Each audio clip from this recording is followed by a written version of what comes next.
You got me. I got you. You're at the barber. I knew the cameras was coming. So. Yeah, exactly. Yeah, I was have to like, hook it the up. barber.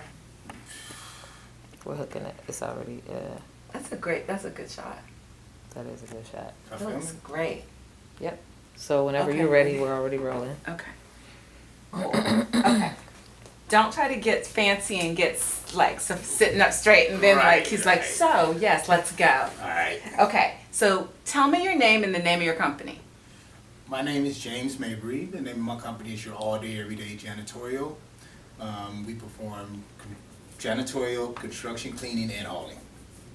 And how long have you had this company? I've had the company for 10 years. We started off retail and then we moved over to commercial cleaning strictly. We don't do no more residential cleaning. Okay, so tell me, okay, let's take me back. Are you born and raised in San Francisco? Born and raised in San Francisco, 1972. Born in West Point. Born at General Hospital, but I grew up in West Point till I was about 5 or 6 years old. And then we moved down to Bayview, which on Revere to my grandmother's house. I'm second generation of my family here. How? Okay, tell me what high school you went to. Oh, high school. Am I taking you back? You're taking me back, Oh, but it's okay. I went to Woodrow Wilson, Oh my God. McAteer, and then continuation schools after that. And tell me about like living in San Francisco during the period that you were living in. A little bit about your life. Do you have any brothers and sisters? Okay, I have 9 brothers and sisters, all by my dad. But from my mom, my biological brothers, I have 2. I have an older brother, Richard, and a younger brother, Mwate. And tell me about what kind of kid were you? Were like, and what were you into? So that I want to go back a little bit. Good question. Good question. I was into sports and riding my bike.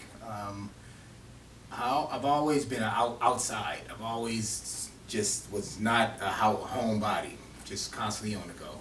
And I love football, track and field, swimming, and that's about it. Okay, so now let's get to your business.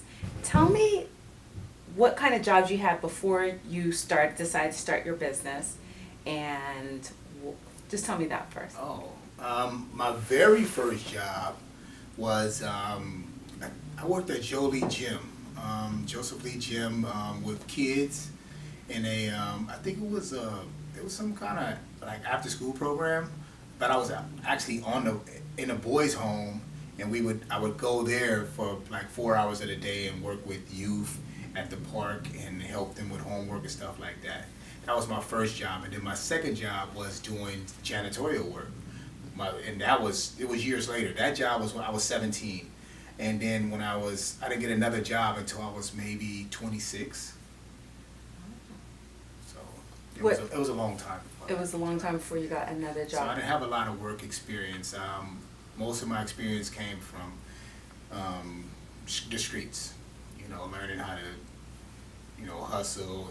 I was an entertainer. I used to dance at Pier 39 for the tourists when they came. Me and my friends. My dad bought me a radio for Christmas, and we would record the song from a record, actual vinyl record, and me and my friends made up dance moves and put them together. It was me, Popeye, Nene, and Shaheem. And we would go to Pier 39 every Saturday and make about $100, and we would split it. I think we got like 25 a piece. But I would get more because I had a radio. And I had to buy batteries and stuff like that. So that was cool. Well, now, what did that teach you about running your own business? Yeah, it taught me a lot, actually. Remember to say. Oh, that Just- that experience taught me. Just say, yeah, like dancing at Pier 39 Oh. was like my first business. Oh yeah. I mean, Okay. Well, as and entrepreneurship, dancing at Pier 39 was actually my first business. It showed me how to make some money and separate it righteously amongst each other, and give a fair share, and then regroup. And we had to go buy uniforms too. So we put away money to go get these uniforms. So the entrepreneurial skills they were just there. It just became something that I had inherited just as a kid. So tell me about this business that you started and how you got to make it a real business, not just the idea, but that you really have a real business and how that whole thing started for you. Oh, this business started around. I'm gonna stop you. I started, I started your all day, everyday janitorial. or my business, yeah. My business. I started your all day, everyday janitorial. My business about 25 years ago, actually. I used to hang out on a corner, me and my friends, and I had spoke with some other people, and they had gave me some ideas like, hey man, do you know you can go down to City Hall, you can start a business for like $35? And I was like, start a business? It's like, you can go actually get a business license for $35. I was like, you kidding? So then one night, well, I had friends too that had janitorial services, and they were going. So some older guys that I knew, they started janitorial services, and a couple of them did really well. They got in trouble when they got out. They went out of business. So from that, I kind of learned the mistakes not to make. So I've learned off of other people. And so when he told me I can go to City Hall and just start a business, I was telling my friends, I was excited, like, man, you know, we can start businesses. And they were like, man, you can't just start no business. I said, man, we live in America, man. A dream was built with $1 and an idea, right? You could be a millionaire. And then my friends were like, man, whatever, you crazy. We ain't stopping, you know. So I just kept it going. I went and started the business. About a month later, I wrote everything down one night. And when I woke up in the morning, I took that business little rough draft and went down to City Hall, and sure enough, I opened up a business. And I've been having a business for 25 years, but I've actually only been in business for like 10 now. I used to just pay the taxes every year just to keep it open. I was still doing construction. So I started off as a construction worker at maybe 25, I think I started with construction. Wow. And then I just kept going. Then once I opened this business, I just, I put everything into it. I stopped doing construction. I said I'm gonna strictly work for myself, and I just put all my blood, sweat, and tears, just hustle. And I wanted to show my friends in the neighborhood that we could be businessmen, that we were great businessmen. We just were in the wrong business for too long. So I took the idea and the concept of how we used to do things and just put it into this, and now I'm selling cleaning. And it works. And you started purely janitorial, and now you've expanded to other parts. Yes, Tell me about that. I started purely janitorial, and then we would do jobs on the side on the weekends after the work in construction. And then in 2009, construction took a drop. It was a recession.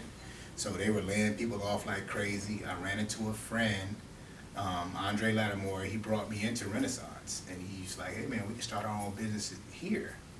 So, and I opened up the business, and I knew that the construction projects that I was working on needed to be cleaned afterwards. So they called it construction cleaning, but you needed a license for it. So I couldn't do it as a janitorial company. I had to become California state licensed. So while doing janitorial work, I purchased the DVDs to study for the California state license. So I would listen to it while I was driving and while I was working, dumping trash cans, mopping floors. I listened to it. Took the test about 6 months later and passed the test. And then I became janitorial, construction cleaning, and hauling California state licensed. That's pretty awesome. And you did that how many years into starting your janitorial business? I think it was the first 2 years I was just strictly janitorial. So after 2 years, I started the construction cleaning and hauling. I was California state licensed to do construction cleaning. Okay, and so when you first started your business, was it just you, or did you have a boy, like your boy, you were like, let's do this? How did that, tell me about that. When I first started, it was just me. My cousin Kim, he hooked me up with a guy who used to clean his facilities, Kim Mitchell, over in Sunnydale at the program over there. He had a guy named Victor. He would come and clean up for him. I was like, man, I need somebody that know how to strip and wax floors. And so he introduced me to Victor. So the first 2 years, Victor helped me build. It was just Victor and myself. We did everything. Yes. So Victor helped me build it, and then Victor didn't want to work no more, so he moved on. And it's still just me now. Well, not just me. I have maybe 20, 30 employees now. So, thank you, Yes. Victor. It's not just you. No, it's never just me. Yeah, it's never just you. So you kind of explained that, but tell me really, like, what was the turning point when was the point that you decided, like, I can do this, and like you felt like you were succeeding in having your own business? Was it because you said you worked in construction, but what was it that made you then go from working in construction, and then you mentioned you had a 10-year pretty much where you didn't work at all. You were just Yeah. on the street or whatever. Um, Like, when did you know that you were gonna have you were the business person, like you were the business owner, and that you could do this? oh, after completing my first project, I had got a project with a company called Keywood Infrastructure Group West. They had it at it was the Harry Tracy water treatment plant. So when they first gave me the contract, they were like, it's $100,000, and of course my eyes bucked, like $100,000. And I'm telling my colleagues, I'm like, oh man, I'm gonna send this person up there, send this person up there, and the job won't get done. They were laughing like, dude, it's $100,000. You better self-perform that. So I self-performed that job for 4 years straight. And then I kept bidding on other jobs. I didn't just accept that one job and just let that be, that one only thing that I held on to. From having colleagues around me, Clifton Birch from Empire and Engineering, Alfonso Rhodes from AJS Painting and Decorating, those two guys helped me so much. They had been in business for 10 years prior to my even starting a business. So they knew some inside, moves to make and things to do. And they told me, James, don't sit on one project, keep bidding on other projects, And after I worked that job, as soon as I finished that one, I got another small job. And I had other jobs during that 10-year, that 4-year tenure, that helped me as well. So then I started learning how to juggle 2 or 3 jobs at one time. And that, when I finished that 4 years, because it seemed like a long time, because I was in there 2 days a week for maybe 6 hours a day, driving up to San Bruno, California, self-performing. So, and I Wow. still self-perform. Do you actually still do some of the work? Yes. You do. You're out there. Yes. I still have a broom, vacuum cleaner, strip and wax buffer machine, everything. Oh, that's awesome. So tell me about, we talked about it a little bit off camera though, about growing up in the Bayview. Tell me about, I know you said you're second generation, so you grew up in Hunters Point, you grew up in Bayview, your grandmother raised you. Tell me a little bit more about that and how the community impacted your business skills, like. Okay. Well, growing up in Hunters Point, it's just everything to me. I love the neighborhood. We grew up, kids, innocent kids, just playing around. Me and all my friends, we played a lot of football. We went to school. We focused a lot on what we would do when we grew up older, because we grew up with nothing. We didn't have any money, so that wasn't a thing that we was privileged to. So we always talked about how we can get some money. So the Bayview community, after I grew up, turned into a teenager, it just started to change. I think it was a different era. They call it the Reagan era. So a lot of drugs started coming out. The football programs, PAL, all of that stuff had got cut. When I was a kid, I always looked. I had older brothers and cousins, so they were playing football, Pop Warner, and basketball. But in 1985, 86, 87, all that got cut from our community. So it was nothing. So we all turned to the streets until I was 13, until I was maybe 29. Just caught up in it. But it was love in the community. We partied together. I was able to go from Double Rock all the way up to West Point. In every community, we know each other. We played football, basketball, ran track, went to Great America, Marine. We're all together on buses, and it just started to change. It started to change, and I slowly but surely started to pull myself out, because my family, I'm a second generation of my family here. So my dad and my uncles taught me a lot about the history of Hunters Point and how we were all family and connected in some kind of way. And I got a chance to see that, you know, come to me as a young man. I started seeing, like, what are we doing? We're tearing up the community. Mr. Bishop said something to me when I was maybe about 19. We used to do donuts in the middle of the street and throwing bottles and stuff. So Mr. Bishop said, man, you know, it's a trip that y'all drive crazy around here and y'all throw bottles and all that stuff. But then when you go over to the other neighborhoods, you drive in Daly City, you put your seatbelt on, you put your hat on, and you're driving straight. And I got it. I was like, oh, we tearing up our community, but over here, you know, we kind of scared to even do anything. I was like, something wrong with that. And I wanted to do something about it. So I began at that time to self-educate. I bought books and learn different things. I talked to different older people that gave me knowledge and wisdom that they had and shared it with me. Like I mentioned, a guy telling me I can go start the business. So things like that, from my family being a second generation and in this community being a family, people knew me and would be like, that's Richard Mabry's son. You know, that's Gene Mabry nephew. You know, so the community, the village, I was a part of the village. And I really felt that as a little boy, because people would see me that I didn't even know. Be like, you Richard Mabry's son. I'd be like, dang, everybody know me. So I just loved Hunters Point and when I grew up, I wanted to change. At least be a part of the change, because I was already a part of everything else that was going on in the community. I had no direction. I was a wild teenager, so when I began to grow up into my own man, I started making my own decisions, and I was like, I'm going to start a business. And janitorial is one of the easiest business you can start. You know, all you need is a mop, a broom, a vacuum cleaner, a squeegee, and just the heart and will to get up every morning and go do a job. And if you do quality work, you'll be invited back. So that's what I did. And I just put everything that I had in me into it, and now it's grown to this. You know, now I'm trying to learn the business part of it, the back end, the dotting the I's, the crossing the T's, pushing the paperwork, and, you know, being able to go to the next level. What do you think it's going to take for you to get the business skills? How are you trying to learn those business skills? I'm taking classes. Renaissance has consultants to help us. So any help that I need, I can ask them. They'll give me help. If I need any programs, any software, they'll help me. They'll have a consultant I may need for accounting.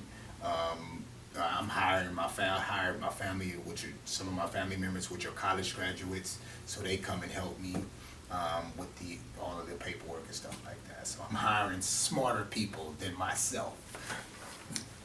That's the way to do it. Tell me about, we're sitting in Renaissance.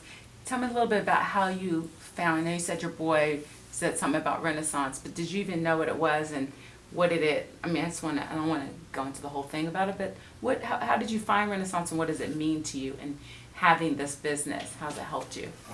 Renaissance has been definitely a God find for me. I mean, a God sent to the community. They no longer offer the grants like they used to. Most people are like, oh, you at Renaissance, they gave you a grant. I'm like, no, they didn't give me a grant. That's gone. But I actually ran into Renaissance 20 years ago, before I even started the janitorial service. But when I first came in, from being a part of that village, somebody turned me on, I forgot who it was, and told me that Renaissance was down here. I walked into the building, and I wanted to start a music career at that time. So I wanted to build a studio. And I sort of got away from that for 10, 15 years, but when 2009, Mr. Lattimore brought me back and showed me, I'm like, hey, I've been here before.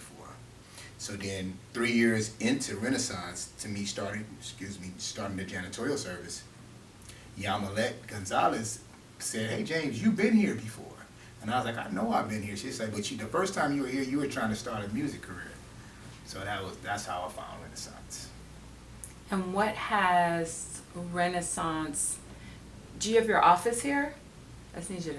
Yes, my office is in Renaissance. I started with a